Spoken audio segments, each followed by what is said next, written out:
বিসমিল্লাহির রহমানির রহিম। আমি প্রথমেই একটা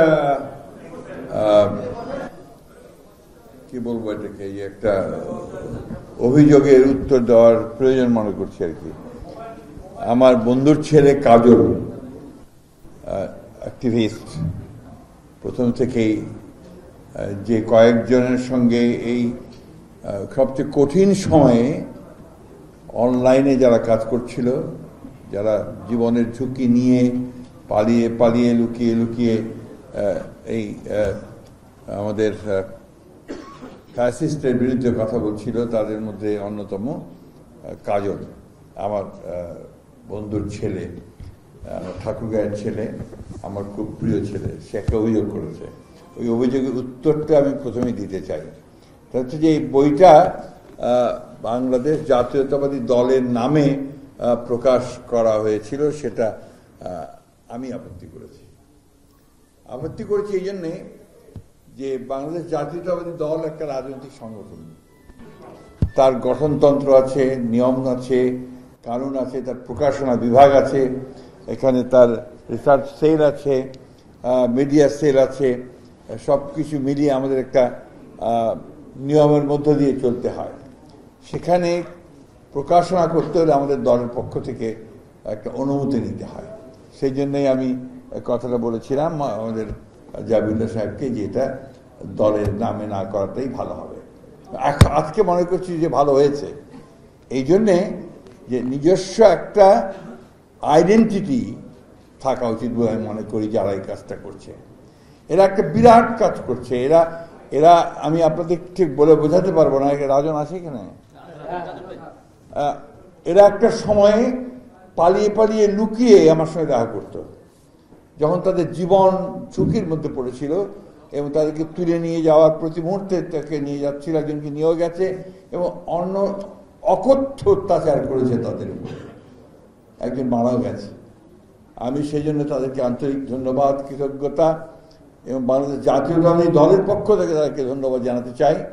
এবং একটা কথা খুব পরিষ্কার করে বলতে চাই যে যদি জাতীয়তাবাদী দলের রিসার্চ সেলে অথবা মিডিয়া সেলে অথবা অন্য কোনো সেল তোমরা তৈরি করতে চাও, সাইবার সেলে, সেখানে আমার সম্পূর্ণ সহযোগিতা থাকবে। আরেকটি কথা আমি অনেকদিন ধরে বলছি, বহুদিন ধরে এই কথাটা বলছি, দলের মধ্যে বলছি, কিন্তু দুর্ভাগ্যক্রমে এটা ঠিক সেই যেরকম গুরুত্ব পাওয়া উচিত ছিল সেটা পায়নি। আমি বলছিলাম যে এখন কিন্তু মিডিয়া পাল্টে যাচ্ছে। এখন খবরের কাগজ, ইলেকট্রনিক মিডিয়া, এটাই শুধুমাত্র আমাদেরকে প্রভাবিত করছে না, আমাদেরকে সোশ্যাল মিডিয়া প্রচণ্ডভাবে প্রভাবিত করছে আমাদের মানুষকে। সেই সঙ্গে যে সাইবার ওয়ার্ল্ডে যে যুদ্ধ, সাইবারের যে যুদ্ধ, সেই যুদ্ধের জন্য যে প্রস্তুতি, এই কথাটা আমি বারবার করে বলেছি। আমার মনে হয় এর আগের যে অনুষ্ঠানগুলোতে এসেছি আমি সেখানে তোমাদেরকে বলেছি। ওই জায়গায় আমরা কিন্তু খুব দুর্বল। এই জায়গাটাকে আরো সবল করে তোলা দরকার। আমাদের এখানে আমরা যারা আছি, আমরা সবাই প্রায় বয়োবৃদ্ধ মানুষ, অনেকেই আছি একেবারে ইলিটারেট, এই আইটি সেক্টর সম্পর্কে ধারণাই নাই, বলতে পার দ্বিধা নেই এতটুকু। এই জায়গাটাতে ইয়াংদেরকে আরো বেশি সামনে আসা দরকার এবং প্রবলভাবে আসা দরকার। কারো অনুমতির অপেক্ষা করার দরকার নেই। প্রতিটি যে একটা ক্যাম্পেইন চলছে, সেই ক্যাম্পেইনগুলোর উত্তর সাথে সাথে দেওয়ার জন্যে এই ইয়াংদেরকে এগিয়ে আসতে হবে, তাদেরকে এগিয়ে আসতে হবে। এই কথাটা আমি আগেই বলে নিচ্ছি এই জন্যে যে এখন একটা কিন্তু মারাত্মক রকমের একটা বড় রকমের আক্রমণের শিকার আমরা হয়েছি। সাইবার অ্যাটাক হয়েছে আমাদের উপরে চতুর্দিক থেকে, একটা পরিকল্পিতভাবে বিএনপিকে হেয় প্রতিপন্ন করবার জন্য, বিএনপিকে উড়িয়ে দেওয়ার জন্য, এবং সবচেয়ে মারাত্মক যেটা, ফর দ্য ফার্স্ট টাইম এবার আমাদের নেতা তারেক সাহেবের উপরে আক্রমণ হয়েছে। আমি তা আপনারা লক্ষ্য করেছেন নিশ্চয়ই, তার নাম ধরে, তার কথা বলে, তাকে বিভিন্নভাবে মেলাইন করে তার সম্পর্কে কথা বলেছে, যেটা খুব অ্যালার্মিং। আমি তাই অনুরোধ করব যে যারা তোমরা এই কাজটা করছো, তারা তোমরা আরো ব্যাপকভাবে করো, আরো বেশি মানুষকে সঙ্গে নিয়ে করো, আরো বেশি যারা এই কাজের সঙ্গে জড়িত আছেন তাদেরকে সঙ্গে নিয়ে করো। আমাদের একটা খুব বড় দুর্বলতা আছে বিএনপির, এটা আমাকে অনেকে স্বীকার করবেন কিন্তু জানি না। আমরা পড়তে চাই না। পড়াশোনাটা আমাদের কাছে একটা মানে খুব একটা ভালো বিষয় না, এটাকে বদলাতে হবে, পড়তে হবে বেশি করে। এই যে আজকে ডাক্তার সাহেবের কথা শুনে আমরা সবাই খুব খুশি হলাম, মাহবুবুল্লাহ সাহেবের কথা শুনে সবাই খুব খুশি হলাম, মাহাদিনের কথা শুনে সবাই খুব খুশি হলাম। এরা কিন্তু পড়াশোনা করে ওই কথাগুলো বলছেন, যেটা শুনে আমরা আপনার সমৃদ্ধ হচ্ছি, ভালো লাগছে। তো সেই পড়াশোনাটা যত বাড়ানো যাবে তত কিন্তু লড়াইটা তত শক্ত করে করা যাবে। এই কথাটা আমাদেরকে মনে রাখতে হবে এবং পড়তে হবে সব বিষয়ে, সব বিষয়ে, শুধুমাত্র একটা বিষয়ে পড়লে হবে না। ওরা কি বলছে সেটাও পড়তে হবে, ওরা কি জায়গায় একটা আক্রমণ করছে সেটাও জানতে হবে, একই সঙ্গে আমি কি বলবো, কিভাবে উত্তর দেব, সেই বিষয়গুলো আমাকে জানতে হবে। কয়েকদিন আগে, সম্ভবত 2-3 দিন আগে, একটা টক শোতে ডাক্তার সাহেব ছিলেন, আমাদের বাবুল সাহেব ছিলেন, কোথায় যেন 6-7 জন আসতেন, RTV-তে সম্ভবত কামরুজ্জামান রতন সাহেব ছিলেন, ওনার নাম রতন ভাই ছিলেন, তারপরে আরো অনেকে পোয়ার ছিলেন, অনেকেই ছিলেন। আমি সাধারণত টক শো অ্যাভয়েড করি, কিন্তু সেদিন আমি রাত্রি 2টা পর্যন্ত এই টক শো দেখেছি। আমার কাছে মনে হয়েছে যে এই টক শোটা যদি সবখানে ছড়িয়ে দেওয়া যায়, তাহলে বিএনপি যে কথাগুলো বেরিয়ে এসছে আমাদের ডাক্তার সাহেব বা বাবুল বা অন্যদের কাছ থেকে, এইগুলো অনেকভাবে সেটাকে খণ্ডন করে, যুক্তি খণ্ডন করে, অন্যের আক্রমণটাকে খণ্ডন করে কথাগুলো যাওয়া দরকার। আসলে বুদ্ধির যে লড়াই, মেধার যে চর্চা, এটার কোনো বিকল্প নেই। কিন্তু আমরা বলছি যে আমরাই শ্রেষ্ঠ, কিভাবে শ্রেষ্ঠ? আমার চেয়ে অনেক শ্রেষ্ঠ এখন ওই পরে চলে গেছে, যারা আমাদের সমালোচনা করছে না। তো সেই জিনিসগুলো কিন্তু আমাদেরকে মাথায় রাখতে হবে। মেরিটোক্রেসি কোনো বিকল্প নেই, মেধার কোনো বিকল্প নেই, সেই মেধায় আমাদেরকে সম্পূর্ণভাবে এগিয়ে যেতে হবে।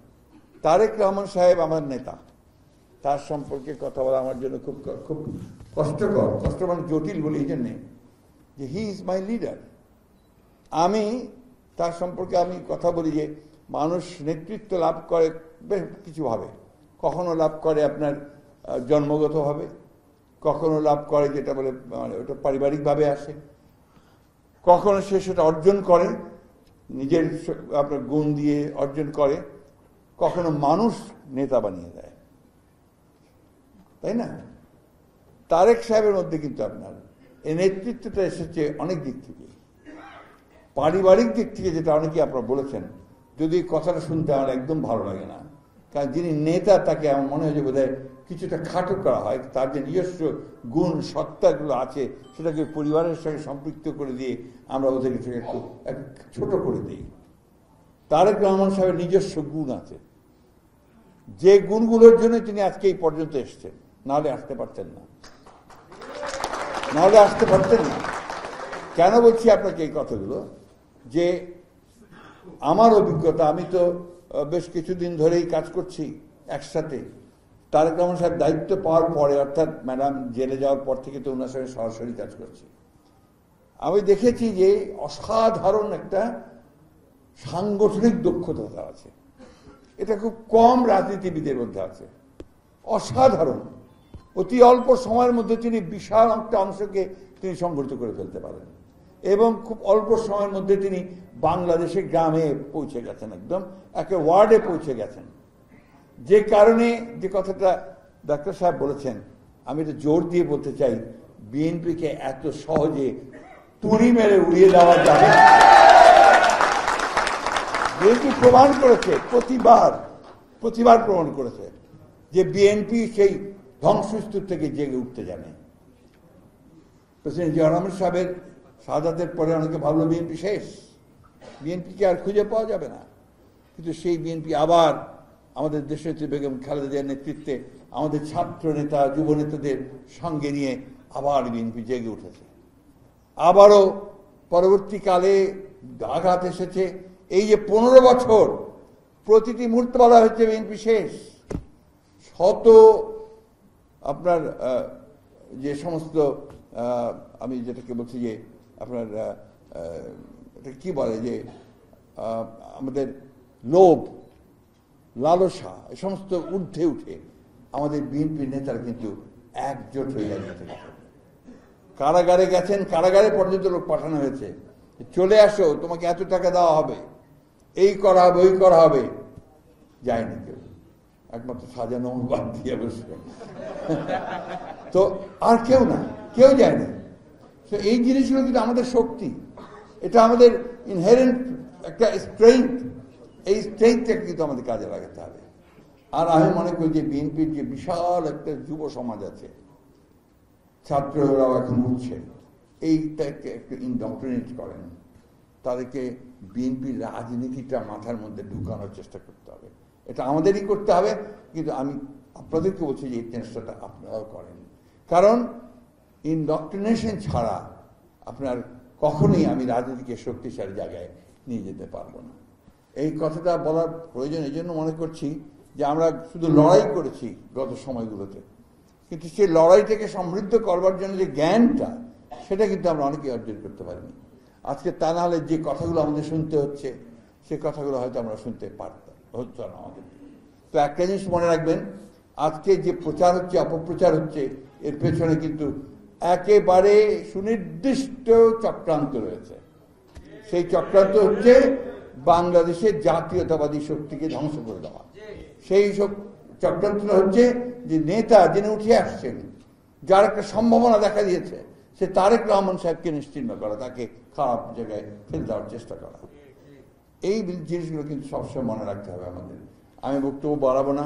আমি আবারও আমার যারা ছেলের মতো তাদের কাছে বলি যে যে কোনো সময়, যে কোনো মুহূর্তে আমি সহযোগিতা করতে তৈরি আছি, দল তৈরি আছে, কিন্তু সেটাকে নিয়মতান্ত্রিক হতে হবে আর কি। এটা খুব বেশি প্রয়োজন। তোমাদেরকে আন্তরিকভাবে আবারও ধন্যবাদ জানাতে চাই। শত প্রতিকূলতার মধ্যেও তোমরা লড়েছো, লড়াই করেছো এবং জেগে থেকেছো। আজকেও তোমাদের সময় এসছে, এখন আবারও তোমরা সেইভাবে কাজ করো, সমস্ত সহযোগিতা আমাদের কাছ থেকে পাবে। তারেক রহমান সম্পর্কে একটা কথা বলি, শেষ করব। 2002 সালে আমার সুযোগ হয়েছিল দেশনেত্রী বেগম খালেদা জিয়ার সঙ্গে রাষ্ট্রীয় সফরে চীনে যাওয়ার। তো সেখানে প্রচণ্ড শীত ছিল সে সময়, ডিসেম্বর মাস, এত বরফ পড়ছিল যে বাইরে কোনো অনুষ্ঠান করা সম্ভব ছিল না। গ্রেট হলের ভেতরে ম্যাডামকে সেই আপনার গার্ড অফ অনার, তাকে রিসেপশন দেওয়া হলো। দেওয়ার পরে যখন ম্যাডাম প্রধানমন্ত্রীকে নিয়ে, চীনা প্রধানমন্ত্রীকে নিয়ে তার সঙ্গে যারা সফরে এসেছিলেন, গিয়েছিলাম আমরা, পরিচয় করে দিচ্ছেন। এই পরিচয় করতে করতে শরীফ সাহেব ছিলেন কি আমার মনে নেই, আমার পাশে ছিলেন আমানুল্লাহ আমান, তার পাশেই আমাদের নেতা তারেক রহমান সাহেব ছিলেন।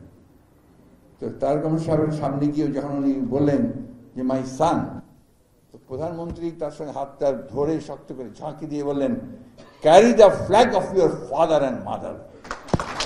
এই ফ্ল্যাগটাকে তারেক সাহেব ক্যারি করছেন দেখেই আজকে কিন্তু তারেক সাহেব।